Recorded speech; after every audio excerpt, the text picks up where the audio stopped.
We are now going to talk about the first daylight bank robbery in peacetime in the history of the United States. It was February of 1866, and the bank was the Clay County Savings Association, which just so happened to be owned by some ex-Union officers, which if you were some ex-Confederate militia looking for somebody to get back at would probably be making it a good choice, not to mention the fact that, like has been said before, banks are where the money is, and this was quite a score. So the ones that robbed this bank were a lot of the ex-militia I'd been talking about in previous stories. It varies in the description of which story you actually hear from which person as to whether there's like 10 or 12, but the story I heard the most was that they were pretty sure that Frank James was identified by a witness along with James and Cole Younger. So some people call it the actual first Cole Younger gang bank robbery.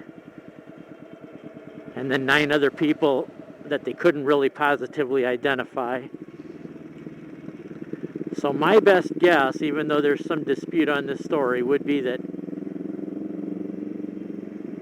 Jesse James did take part in this too. He, from the point that they started riding together, Frank and Jesse as brothers, with Bloody Bill Anderson, pretty much all major activities that I'm aware of, they pretty much took part together in as much as possible.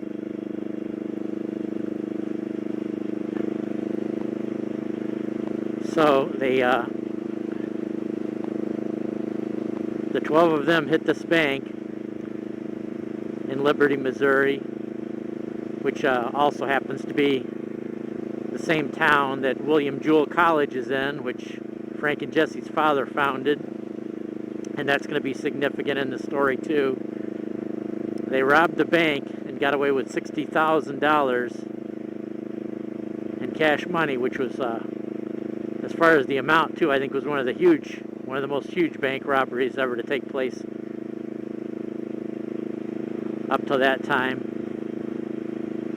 They took the money and locked all of the witnesses inside the bank in the vault, and then on the way out from robbing the bank, for some reason they chose to shoot a 19-year-old, I'll call him a kid, to me that's a kid, a 19-year-old kid walking down the street, and he happened to be a student at William Jewell College, which is kind of ironic since the James brothers' father founded that college. And I've never heard any kind of explanation whatsoever as to why, if they didn't choose to shoot anybody in the bank and just lock them up in the vault, they obviously weren't looking to kill off all the witnesses. So, and these guys were not guys that were easily spooked, like they wouldn't have just got nervous and shot this kid walking down the street. So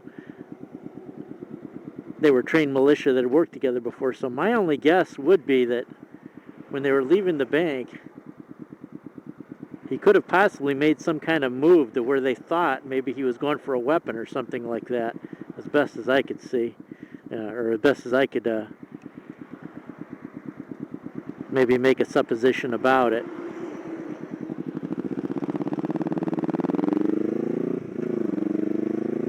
Because I don't see any other explanation behind it.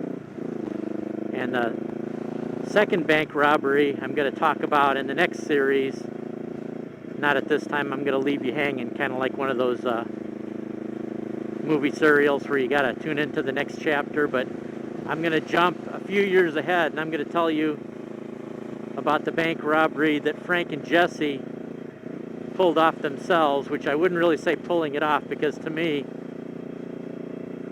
it was about one of the biggest flops as far as being a successful bank robbery of any story I've ever heard in the Wild West. But the funny thing about it is, this is the story that actually rocketed them to fame, and that's when especially Jesse James became, I guess what you would call a superstar in the legend of bank robbers and outlaws. And this was, we're going clear from February of 1866 to December of 1869, so we're going quite a few years here. So next up, I'm going to tell you the story of the bank robbery that launched them to fame, but to me ended up being just a total debacle as far as a bank robbery. I also want to make, before I end this, a correction on one of the previous, I think it was the previous one or maybe the one before, I'd mentioned about the price of guns and walking into a gun shop and purchasing it, and I think I said something like $3.50, something like that. You could buy a gun. Now, you probably could buy some kind of a gun, but I gotta, if I made the impression it was like a newer gun or something like that, I was off by about 6 or 7 times. I was looking for some pictures in case I want to do a little bit more about the guns of the Old West and the guns of the Civil War. And the retail cost, if you walked into a gun shop and wanted to pick up a brand new Colt single action from the factory, was around 20 bucks. And the other good gun that would be available that I really like too, and one of my favorites, is the Remington model 1858. That would be around $15 you could pick that one up for. And as a matter of fact, over a period of time, it became so popular and it was such a good quality gun, it was actually cutting into Colt's sales. So Colt lowered their price from $20 to $14.50 to make it slightly lower than the Remington single action revolver, and to give them a little competition there. So I will end this one right here. And the next series will be, the next story will be Frank and Jesse James becoming superstar outlaws.